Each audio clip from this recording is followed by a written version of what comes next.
We are chugging along here for the Daily Bread Bible study. We are looking at day 154 for Job chapters 31 through 34. In Job 31, Job lists off fitting consequences for conditions that he really does not meet, saying in verse 5, "If I have walked with falsehood, if my steps have turned aside from the way, if my heart has been enticed by a woman, if I have rejected the cause of my male and female slaves, if I have withheld anything that the poor desired, if I have seen anyone perish for lack of clothing, if I have raised my hand against the orphan, if I have made gold my trust." Then in 29, "If I have rejoiced at the ruin of those who hate me, if I have concealed my transgressions as others do. Oh, that I had one to hear me. Here is my signature. Let the Almighty answer me. Oh, that I had the indictment written by my adversary." And the words of Job are really ended here. So this is the last of his real argument and statement towards God. We'll see kind of the dialogue with God upcoming, but before we get into that, we go to chapter 32 and introduced to a person named Elihu, someone listening to what Job has said, but not commenting because it was not his turn. In Job 32, verse 1, "So these three men ceased to answer Job, his supposed friends, because he was righteous in his own eyes. Then Elihu, son of Barachel, the Buzite, of the family of Ram, became angry. He was angry at Job because he justified himself rather than God. He was angry also at Job's three friends because they had found no answer, though he had declared Job to be in the wrong." So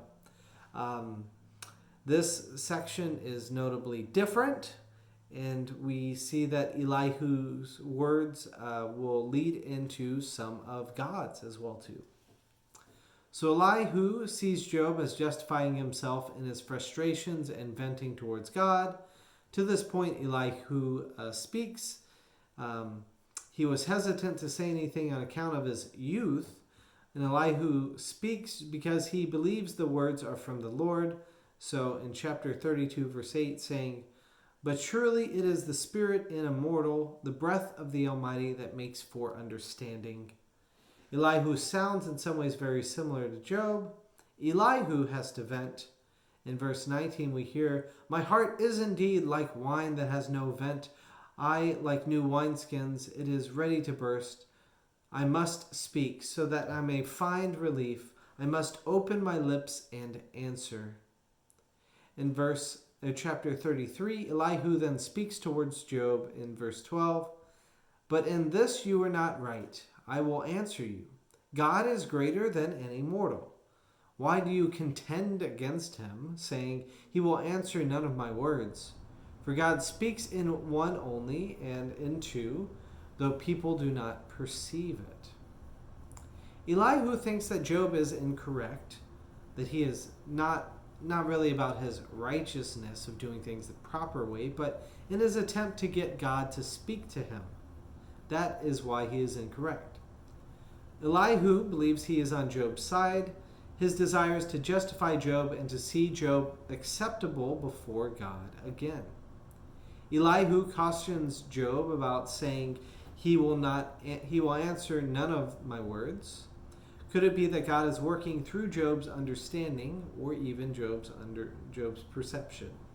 Well, Elihu essentially states that God is hidden yet still working. He cites the way bad dreams make people cautious and reverent of God. Elihu also brings up exceptions to Job's desire for divine accountability, saying God is accountable to justice in gracious ways you are overlooking. So firstly, mediators act righteously on behalf of the other, paying their ransom, which, several atonement theories for Jesus' death and resurrection are based on this principle of ransom. And then second, God is lenient because mortals get multiple chances with God. All of this in chapter 33, verse 29, is summed as God indeed does all these things, twice, 3 times in mortals, to bring back their souls from the pit so that they may see the light of life. After giving Job a chance to speak, Elihu goes on. He critiques Job in chapter 34, verse 9, saying, "If he has said, it profits one nothing to take delight in God, though God may appear to be the adversary bringing an indictment against Job, Elihu states the Almighty will not pervert justice in verse 12 of chapter 34. God gives his spirit to all flesh, both good and evil. So Elihu asks in verse 17, will you condemn one who is righteous and mighty? Elihu insists that God is observing humanity even when he is quiet. And Elihu is concerned for Job, which seems to be testing from God.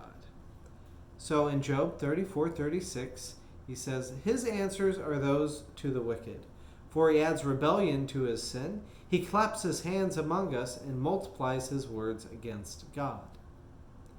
God is righteous, Job is righteous, and Job is suffering.